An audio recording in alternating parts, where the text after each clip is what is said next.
ایک دفعہ میرا واسطہ ایک انگریز سے پڑ گیا. وہ پہلے سے انتظار میں تھا کہ کوئی مسلمان مجھے ملے تو میں اس کے ساتھ بحث کروں. شاید ایئرپورٹ پہ کہیں بیٹھے تھے لاؤنج میں, تو وہ آ کے میرے پاس بیٹھ گیا. مجھے کہتا ہے تمہیں پتہ ہے کہ اسلام تلوار کے زور پر پھیلا؟ تو میں نے اس سے پوچھا کہ وہ کیسے؟ کہتے ہیں کہ مسلمانوں کے پیغمبر اسلام کے گرد کچھ تلوار کے ماہر جنگجو قسم کے نوجوان اکٹھے ہو گئے تھے اور ان لوگوں نے تلوار کے زور پہ پوری دنیا میں اسلام کو پھیلا دیا. تو میں نے کہا اچھا مجھے یہ بتاؤ کہ وہ جو چند نوجوان جنگجو اکٹھے ہو گئے تھے ان کو کس تلوار نے اکٹھا کیا تھا؟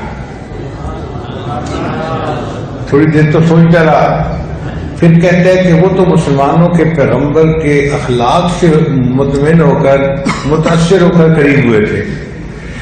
میں نے کہا اصل میں یہ اخلاق کی تلوار تھی جس نے دلوں کو فتح کر لیا تھا.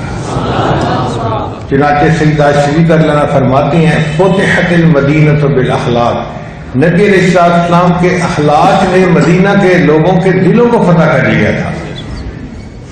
جو دلوں کو فتح کر لے وہی فاتح زمانہ. تو نبی علیہ السلام نے دلوں کو فتح کر لیا تھا. یہ فتوحات کی اصل وجہ تھی, اخلاق حمیدہ, اخلاق عظیمہ.